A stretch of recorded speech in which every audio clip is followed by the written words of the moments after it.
Hi everybody, welcome to this quick 9 playthrough for the divisions and dates shown on the screen right now. Before we get started with all the holes here in this video, please hit thumbs up, make sure you subscribe to the channel.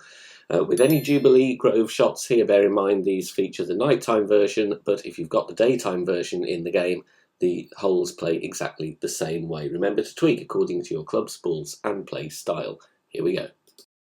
Tailwind on this hole means we can go aggressively and get to green. We're going with 4.5 top spin, 2 bars right spin. I would recommend you play with a berserker to remove the need of excessive overpower. Stretching out there with extra mile 8, and I can just see the third bounce just going into the far side of the bunker, and that's because the tailwind is going to push the ball guide on more than it is shown. So I let my target fall back to max rest.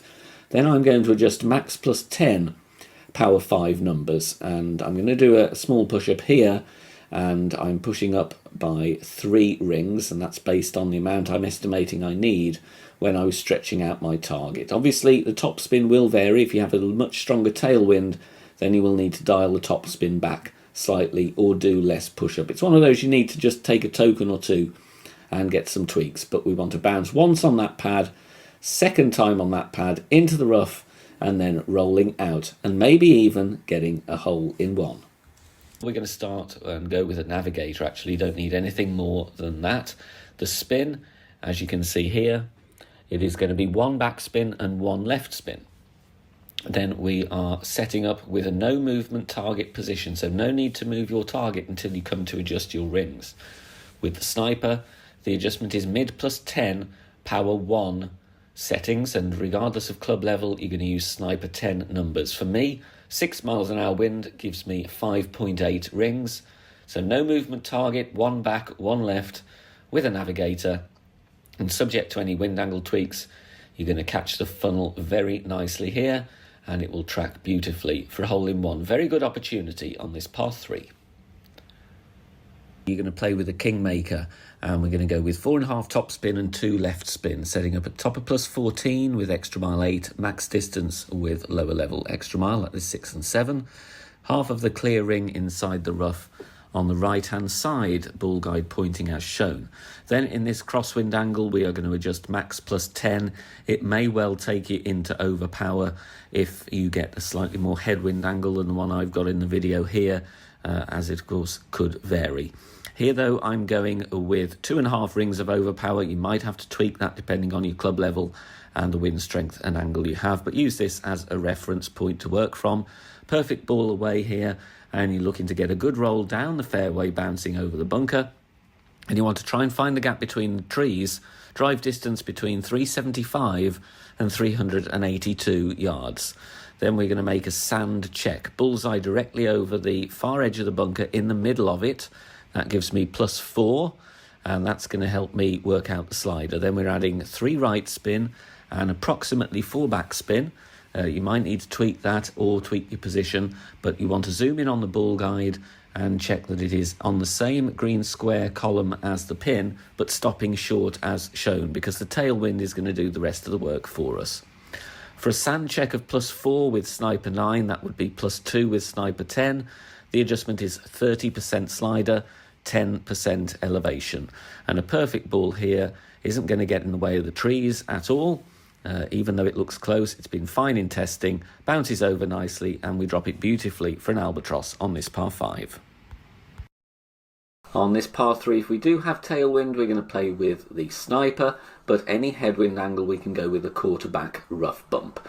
Applying spins as shown, we're going to set up in the rough, and we're going to have the ball guide going through the hole. That's because we do have headwind angle. We want to compensate for the wind push, and the actual compressed flight of the ball will get according to what is shown. Here I'm playing this one max plus 10. Once we've adjusted, we actually push up 1 ring, and that's because we adjust from a higher point to a lower point and we lose distance on our shot. So if you do not push up here, you will hit the rough too near to the tee, as in further away from the green, and you will lose distance. That's why we do need to push up in this wind angle. Perfect ball away, and this does have an excellent chance of going in. Lovely smooth green, and we drop it right at the pin on this par 3. A very long par 4. We're going with some top spin and left spin as shown with a tighten because I want an extra bit of wind push. Stretching out, finding the position as shown. Second bounce, a ring over the rough, pointing down the middle of the fairway. Look at how much you push into overpower because you have to push that up after you've adjusted your rings. So max plus 10, power 3 settings with the extra mile. And then according to how much you were stretching out to find the position, you're going to push up the equivalent amount of rings after you've adjusted for the wind. In my case, it was 1 ring. Push up complete. Now all is left to do is take our shot. Nicely centered ball in the adjustment ring. No overpower, no curl. Just get a perfect ball down there. And the spin will take us nicely over the rough and the sand. And the drive distance here is going to be in the region of 380 yards. Second shot, add spin first. You're going to need between 1.5 and 2 backspin and 2 left spin. Stretch out once you've added spin and try and replicate the ball guide. Tip of the ball guide pointing at the edge of the fringe, red ring touching the rough, and again look at how many rings you are stretching out because you're going to need to push up after your adjustment. Max plus 0 on this one. This is all about getting the ball safely to the green. Outside chance to get this to drop, but you don't want to endanger the birdie on this very tough and long par 4. So we make our adjustment, max plus 0, then pushing out the number of rings that I was stretching into to find my landing position. Final part of the equation, 3/4 ball curl to the left. Perfect away, and you'll see it bounces very nicely. And the spin takes us beautifully onto the green. Okay, you can alter and dial in the curl if you want to, but a very simple putt there to finish on this hole.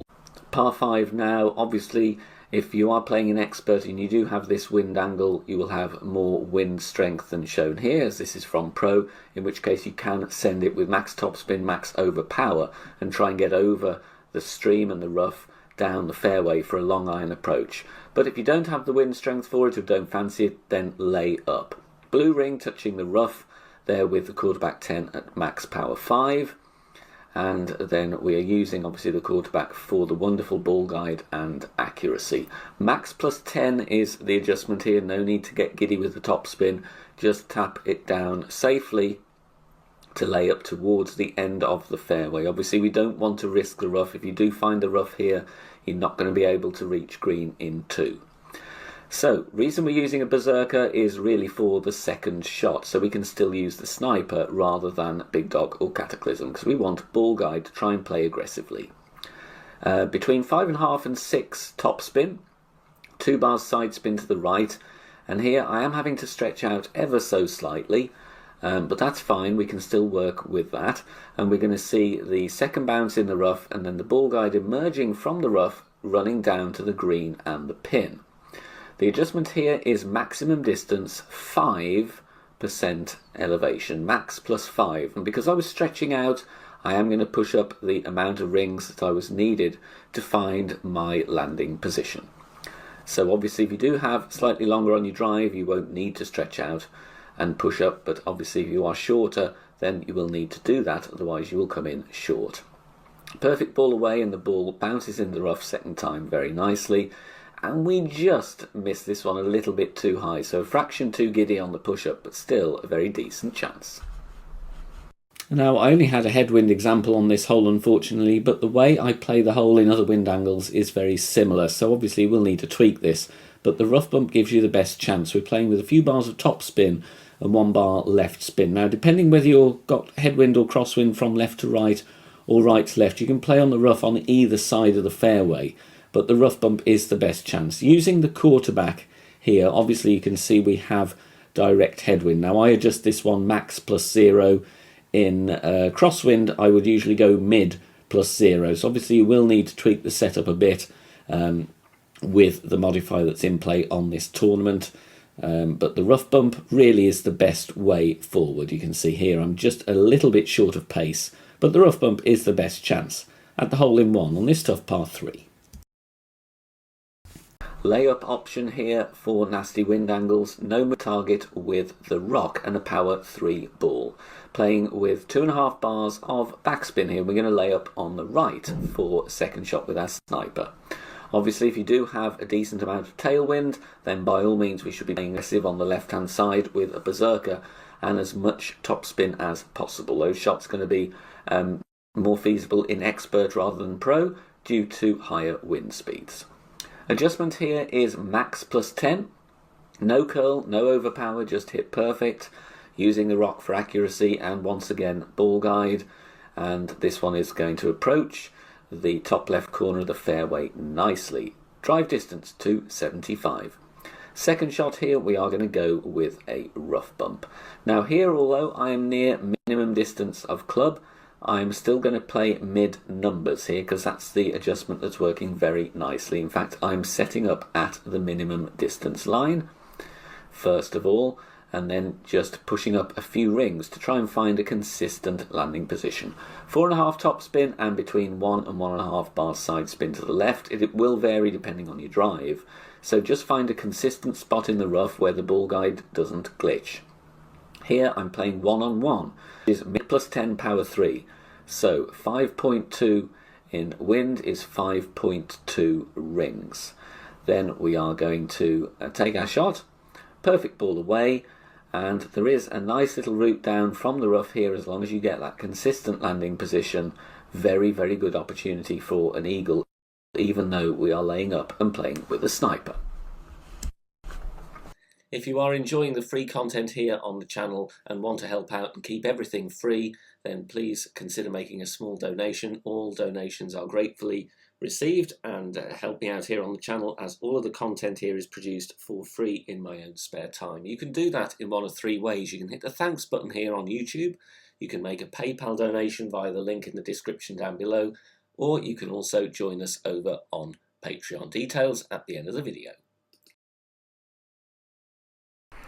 Now hole 5, 4.5 top spin, 2 bars side spin to the left. We have a hint of tailwind here, but it's predominantly crosswind. Red ring touching the rough on the left at max with the power 3 ball. Max plus 20 is the adjustment. Here what I needed to do, which I didn't, was I should have pushed up 2 or 3 yards because we do drop to a slightly lower point. Half wall curl to the left, and we are hitting perfect. Obviously if you have wind pushing the other direction, you will need to adapt the curl a little bit. We only just made it across, which is why I said there I should have pushed up a little bit. We do have plenty of room. Bowl-shaped fairway is going to keep the ball in play unless you hit a horrendous great left or great right. Second shot, play true club distance plus 10% elevation. There is a sticky spot here. I did spend quite a bit of time trying to find it, but didn't quite get there. So in the end I played this one, I think 85 to 90% slider plus 10. Problem I had here with the spins I had on, I didn't leave the ball guide short enough of pin. So we do come in a little bit on the hot side, which is going to happen with the design of the fairway and the green. So narrow miss to the right, but still a very, very good chance. True club distance plus 10 is what I would recommend. Hole number 6, going with the narrow strip of fairway to the left. Power 2 ball here, 4 bars top spin, which I then decide to go with 4.5, and 1 bar side spin to the left. I would recommend aiming a little bit more left of centre here because the wind is going to push us to the right. Max plus 10 is the adjustment here, and I don't push up to max because I don't think we need to. Obviously power 3 ball can be used as well, but we do hit this one perfect. If you are using a power 3, I would just dial back on the top spin slightly. There you can see the wind did push us a little bit too close to the rough, which is why I do advise just aim slightly off centre if you do have level crosswind. Second shot from here, going to be playing true club distance with the thorn. And I want to either go with no spin or a little bit of backspin. I'm finding the min line here and I'm pushing up rings from min. As I mentioned earlier in the video, if you don't know about that concept, check out the Academy playlist. We do have a tutorial about it. It's a very, very good way to drop more shots. I'm pushing up here around 14-15 rings, so I'm playing this one 15% slider, and because we're playing uphill, I'm going minus 10% elevation. I do decide to go with half a bar of backspin in the end just looking at the ball guide and judging my experience of playing with the Thorn. Pulling over the bullseye here, as I said, 15% slider, minus 10% elevation. We have an excellent chance at a drop here. We're just away on 0 seconds on the clock, but it does drop beautifully for a very nice eagle right at pin. Thanks very much for watching this video here on the channel. If it has helped you in any way, please consider sharing it amongst your friends and clanmates in the game. Join us also on Facebook. Head over there, search for BK Golf Clash and join our free group. Loads of members there sharing shots. Free guides are posted, as well as loads of other great Golf Clash resources. So check us out there. You can join in the discussion and also leave feedback on the game in general. Finally, if you wish to help support the channel and keep the content free for everybody, please consider becoming a Patreon member. The link is in the video description down below. Good luck, see you soon, bye for now.